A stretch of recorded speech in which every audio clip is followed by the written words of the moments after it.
ഓം ശാന്തി.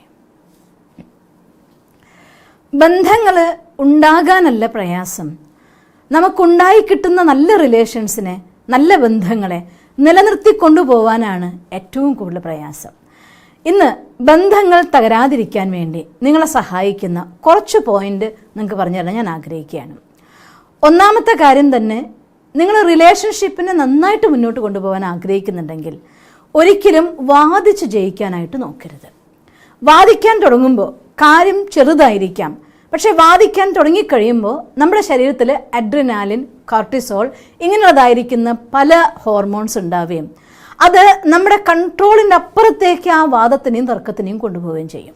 തുടങ്ങിയത് ചെറിയൊരു കാര്യത്തുമെന്നായിരിക്കും, അതിൽ വലിയ കാര്യം ഉണ്ടാവില്ല. പറഞ്ഞ് ജയിക്കാൻ വേണ്ടി പറഞ്ഞു കൂട്ടുന്ന കാര്യങ്ങളോ അൺലിമിറ്റഡ് ആയിട്ടുള്ള സ്റ്റേജിൽ കൊണ്ടെത്തുകയും ചെയ്യും. ചിലപ്പോൾ ഒരൊറ്റ വാദവും തർക്കവും കൊണ്ട് ജീവിതത്തിൽ രണ്ട് വഴിക്ക് പിരിഞ്ഞു പോയ പതിപത്നിമാരെ വരെ എനിക്കറിയാം. അതുകൊണ്ട് വാദിക്കുക എന്നുള്ളത്, നിങ്ങൾക്ക് ഈ ബന്ധം നന്നായി കൊണ്ടുപോകാൻ ആഗ്രഹിക്കുന്നില്ലേ, നിങ്ങൾ വാദിച്ചോളൂ. ഇല്ലെങ്കിൽ ഇനി തത്സമയം അത് അവർ പറയുന്നത് ശരിയല്ല എന്ന് തന്നെ വിചാരിച്ചോ, വിട്ട് കളഞ്ഞേക്ക്. ഓക്കെ, വിയോജിപ്പുണ്ടെങ്കിൽ എനിക്ക് വിയോജിപ്പുണ്ട് എന്ന് പറഞ്ഞ് മിണ്ടാതിരുന്നോ, എന്നാലും തർക്കിക്കാൻ പോകരുത്. തർക്കിച്ചിട്ട് ആർക്കും ഒന്നും നേടാനായിട്ട് സാധ്യമല്ല, അത് ഉറപ്പായിട്ടുള്ള കാര്യമാണ്. എവിടെയാണോ വാദവിവാദങ്ങളും തർക്കങ്ങളും ഉണ്ടായിക്കൊണ്ടേയിരിക്കുന്നത് അവിടെ ഓരോ ദിവസം കഴിയും തോറും ആ റിലേഷൻഷിപ്പിൻ്റെ ഉള്ളിലെ വാംത്ത് കുറഞ്ഞുകൊണ്ടേയിരിക്കുന്നത് നമുക്ക് കാണാം.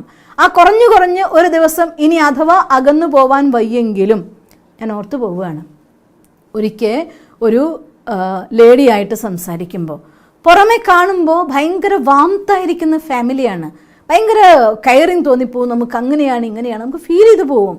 പക്ഷെ അവരുടെ അടുത്ത് പേഴ്സണലായിട്ട് ഇൻഡിവിജ്വലായി സംസാരിച്ചപ്പോൾ അവരുടെ ഭാഗത്ത് നിന്നുണ്ടായതായിട്ടുള്ളൊരു കമൻറ്റ്, അവരവരുടെ എന്നോട് പറയാൻ പാടുന്നതെന്ന് എനിക്കറിയില്ല, എനിവേ ആളെ ഞാൻ പറയുന്നില്ല, പക്ഷേ എങ്ങനെങ്കിലും ഒന്ന് പിരിഞ്ഞു കിട്ടിയാൽ മതി എന്ന് ഞാൻ സ്വപ്നം കണ്ടിരിക്കുകയാണ്.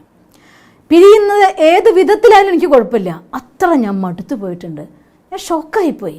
അത്രയധികം സ്നേഹത്തോടെ സംസാരിക്കുന്ന, കണ്ടു കഴിഞ്ഞാൽ പുറത്ത് എന്തൊരു എക്സ്പ്രഷനാണ്, പക്ഷേ അകത്ത് അവർ തമ്മിലുള്ള ആർഗ്യുമെൻറ്റ്സ് കൊണ്ട് മനസ്സുകൊണ്ട് മടുത്തുപോയി. അവരുടെ വൈഫിന് പറയുകയാണ്, എനിക്ക് ആ റിലേഷൻ ഇന്ന് തീർന്നു കിട്ടിയാൽ മതി, അത്ര നന്നായിരുന്നു എന്ന് പറയുന്ന ലെവലിൽ. കാര്യം അവർ തമ്മിൽ പല കാര്യങ്ങളിലും വിയോജിപ്പും, നിരന്തരമായിട്ട് തർക്കം നടക്കും. പുറത്ത് കാണുമ്പോൾ എല്ലാവരെയും സന്തോഷിപ്പിക്കാൻ വേണ്ടി ഭയങ്കര ഷോയാണ്, കെയറിങ്, വൈഫിന് കെയറിങ്, ഹസ്ബൻഡിന് കെയറിങ്. നമ്മൾ വിചാരിച്ചു പോയി ഇങ്ങനെ ഒരു കുടുംബം കിട്ടിയ ഭാഗ്യമായി പോയി എന്ന്.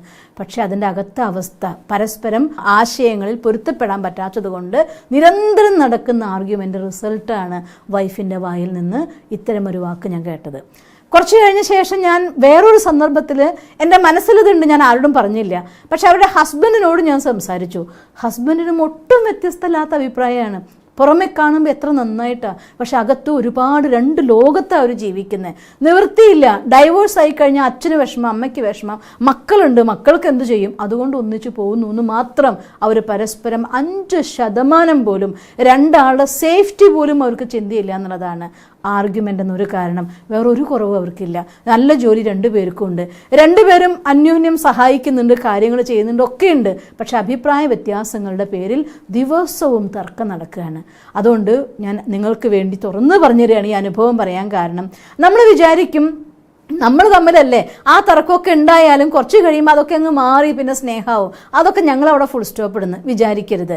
അനാവശ്യമായ തർക്കങ്ങൾ വാംത്തിനെ കുറച്ച് ഒരു ദിവസം രണ്ടാളും രണ്ട് വഴിക്ക് പോയേ പറ്റൂ എന്നൊരവസ്ഥ വരെ കൊണ്ടെത്തിക്കും. അത് ഫ്രണ്ട്ഷിപ്പ് ആയിക്കോട്ടെ, ഹസ്ബൻഡ് വൈഫ് ആയിക്കോട്ടെ, മാതാപിതാക്കളും മക്കളുമായിട്ട്, റിലേഷൻ എന്തുമാകട്ടെ, വാദം എന്ന് പറയുന്നത് ഒരു റിലേഷനെയും പരിപോഷിപ്പിക്കുന്ന ഒന്നല്ല. അതുകൊണ്ട് ബന്ധങ്ങളെ നന്നായി നിലനിർത്തി കൊണ്ടുപോകണമെന്ന് ആഗ്രഹിക്കുന്നുണ്ടെങ്കിൽ, ഈ ബന്ധം എന്നും എൻ്റെ കൂടെ ഉണ്ടാവണം എന്ന് നിങ്ങൾ ആഗ്രഹിക്കുന്നുണ്ടെങ്കിൽ, അങ്ങനെയുള്ള ആളുകളുമായിട്ട് വാദവിവാദത്തിന് പോവല്ലേ. ഒരു പക്ഷേ അവർ പറയുന്ന കാര്യം തെറ്റാണെങ്കിൽ കുറച്ച് സമയം കഴിയുമ്പോൾ തെറ്റെന്തായാലും തെറ്റെന്ന് തെളിയിക്കപ്പെടുമല്ലോ. അവർ നിങ്ങളോട് സോറി പറഞ്ഞോളും, നിങ്ങൾ അഡ്ജസ്റ്റ് ചെയ്തിട്ട് നിങ്ങളെ മാനിച്ചോളും. അത്ര സമയം നിങ്ങൾ അവരെ കൂടെ അഡ്ജസ്റ്റ് ചെയ്തതിൻ്റെ പേരിൽ നിങ്ങളോട് കുറച്ചും കൂടെ താങ്ക്ഫുൾ ആയിക്കോളും, കമ്മിറ്റ്മെൻറ്റ് വന്നോളും. പക്ഷേ ആ സമയത്ത് വാദിച്ച് ജയിച്ചിട്ട് അതിനൊരിക്കലും നന്നാക്കാൻ നമുക്ക് സാധ്യമല്ല. അതുകൊണ്ട് നിങ്ങൾ ഇന്ന് തന്നെ ഒരു പ്രതിജ്ഞ എടുത്തോ, എനിക്ക് എനിക്ക് ഒന്നിച്ച് മുന്നോട്ട് കൊണ്ടുപോയേ തീരൂ എന്നുള്ളൊരു ബന്ധമുണ്ടെങ്കിൽ ഞാൻ ആ ബന്ധത്തിൽ ഒരിക്കലും വാദവിവാദത്തിന് പോവില്ല എന്ന്. അവരുടെ ഭാഗം തെറ്റും നിങ്ങളുടെ ഭാഗം ശരിയാണെങ്കിലും കുറച്ച് സമയം സഹിച്ചോളൂ. ആ ടോളറൻസ് നിങ്ങൾക്ക് വലിയ സ്വീറ്റ്നെസ് ലൈഫിലേക്ക് തരും. നിങ്ങളെ ആ സഹനത്തിൻ്റെ ഫലമായിക്കൊണ്ട് ആ ഓപ്പോസിറ്റുള്ളതായിരിക്കുന്ന റിലേഷൻ്റെ പേഴ്സൺ ആരാണെങ്കിലും ഒരു ഘട്ടം കഴിയുമ്പോൾ നിങ്ങളില്ലാതെ എനിക്ക് ശ്വസിക്കാൻ പറ്റില്ല എന്ന് പറയുന്ന ഒരു കമ്മിറ്റ്മെൻറ്റിലെത്തും. അതുകൊണ്ട് തീർച്ചയായിട്ടും വാദത്തിന് ഇല്ലാതാക്കുമെന്ന് ഇന്ന് തന്നെ പ്രതിജ്ഞയെടുക്കും. രണ്ടാമത്തെ കാര്യം, ഒരാളോടും ഒരു കാര്യം നമുക്ക് തന്നു അല്ലെങ്കിൽ കിട്ടി അല്ലെങ്കിൽ സംസാരിച്ചു എന്തെങ്കിലും കാര്യം ഉണ്ടായെങ്കിൽ നിങ്ങൾ തെറ്റാണ് ഇത് ശരിയല്ല എന്ന് എടുത്ത പടി പറയരുത്. ആ കാര്യത്തെ അറിഞ്ഞും മനസ്സിലാക്കിയിട്ടും പിന്നെയും ഞാൻ പണ്ട് എൻ്റെ അമ്മ പറഞ്ഞൊരു കഥ ഓർക്കും. കുട്ടിക്കുറുവം മണി എണ്ണി നോക്കി കൊല്ലു അമ്മയെന്ന് പറയുന്നൊരു കഥ കേട്ടു എന്നൊക്കെ. ഇനി കഥ എന്തോ ആവട്ടെ, ഞാൻ റിയാലിറ്റി ആയിട്ടുള്ളൊരു കാര്യം നിങ്ങൾക്ക് പറഞ്ഞുതരാം. ഒരിക്കൽ ഒരു ഉദയൻ എന്നൊരാൾ, അദ്ദേഹം ചന്ദനത്തിൻ്റെ മരത്തിൻ്റെ കച്ചവടം നടത്തുന്ന ഒരാളായിരുന്നു. വളരെ സക്സസ്ഫുൾ ആയിക്കൊണ്ട് അതിൽ മുന്നോട്ട് പോകുന്ന ഒരു വ്യക്തിയാണ്. മറ്റൊരാളുണ്ടായിരുന്നു, ഒരു മജ്നു എന്ന് പറഞ്ഞ ആൾ. അദ്ദേഹം ഒരു കാർപ്പൻ്ററാണ്.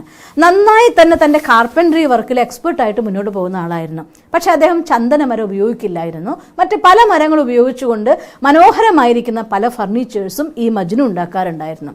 ഒരു പ്രാവശ്യം അദ്ദേഹത്തിൻ്റെ ഒരു സുഹൃത്ത് ഇദ്ദേഹത്തിൻ്റെ കരവിരുത് ചന്ദനത്തിലൊരു ഗിഫ്റ്റായിട്ട് എനിക്ക് തരുമോ എന്ന് മജ്നുവിനോട് ചോദിക്കുകയാണ്.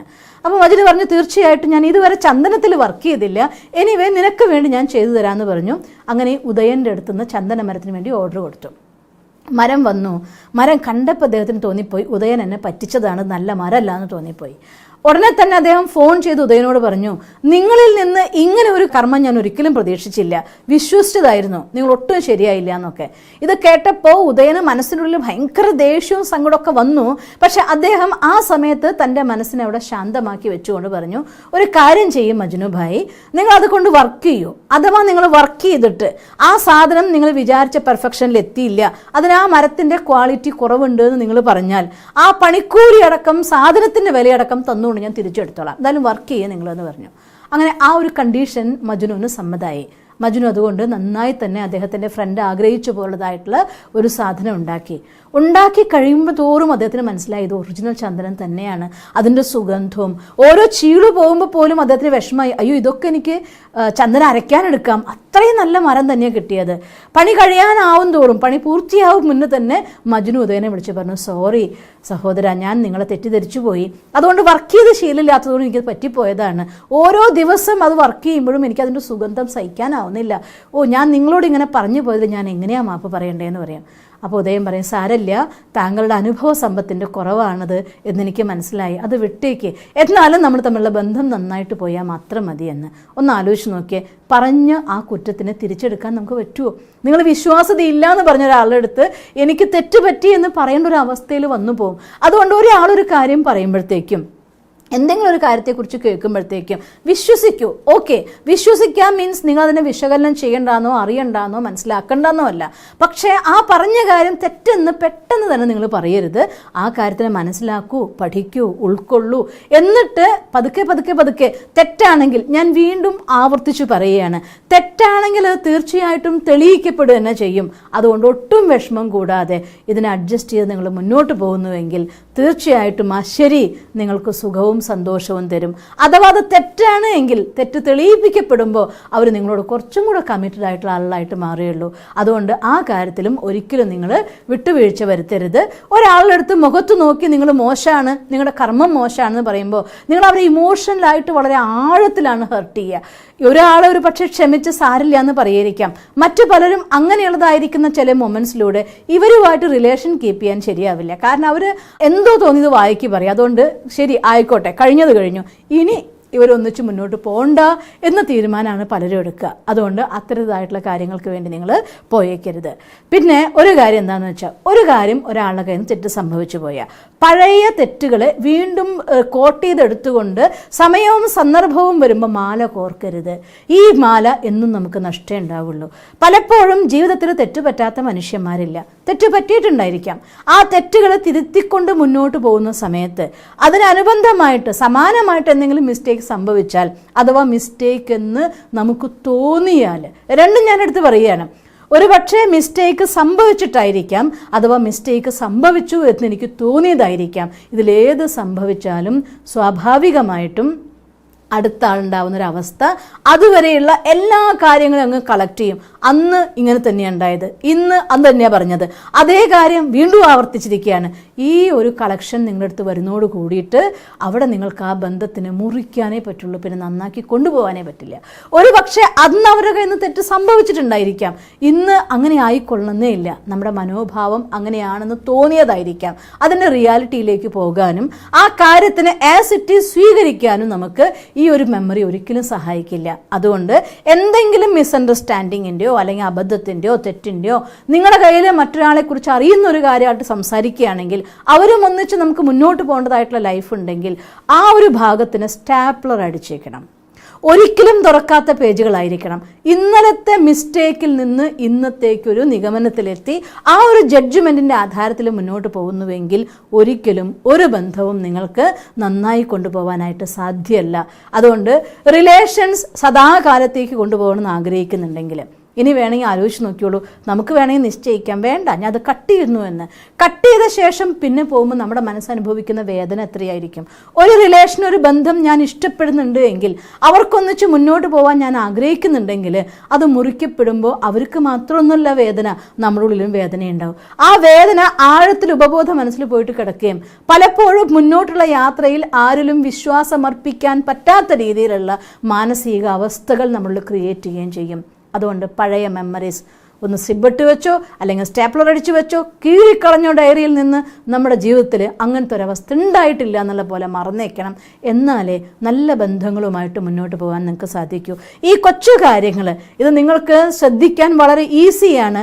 പലപ്പോഴും ജീവിതത്തിലേക്ക് കയറി വന്നുകൊണ്ട് വലിയ വലിയ നഷ്ടങ്ങൾ ഉണ്ടാക്കുന്ന ചെറിയ ചെറിയ കാര്യങ്ങളാണ്. ഇത് ശ്രദ്ധിക്കുമെന്നും നിങ്ങളുടെ ബന്ധങ്ങളെ നന്നായി നിലനിർത്തിക്കൊണ്ട് ജീവിതം സുഗമമായിട്ട് മുന്നോട്ട് കൊണ്ടുപോകാൻ നിങ്ങൾക്ക് സാധിക്കട്ടെ എന്ന് ഞാൻ ഈശ്വരനോട് പ്രാർത്ഥിക്കുന്നു. ഓം ശാന്തി. ദിവസം തോറും ജീവിത വിജയങ്ങൾക്ക് വെളിച്ചം വീശുന്ന പുത്തൻ വീഡിയോകൾക്കായി ഞങ്ങളുടെ യൂട്യൂബ് ചാനൽ സബ്സ്ക്രൈബ് ചെയ്യൂ. നോട്ടിഫിക്കേഷൻ ലഭിക്കുന്നതിനായി ബെൽ ഐക്കൺ ക്ലിക്ക് ചെയ്യൂ. ഒപ്പം ഞങ്ങളുടെ ഫേസ്ബുക്ക്, ട്വിറ്റർ, ഇൻസ്റ്റാഗ്രാം പേജുകൾ ഫോളോ ചെയ്യൂ. നന്ദി.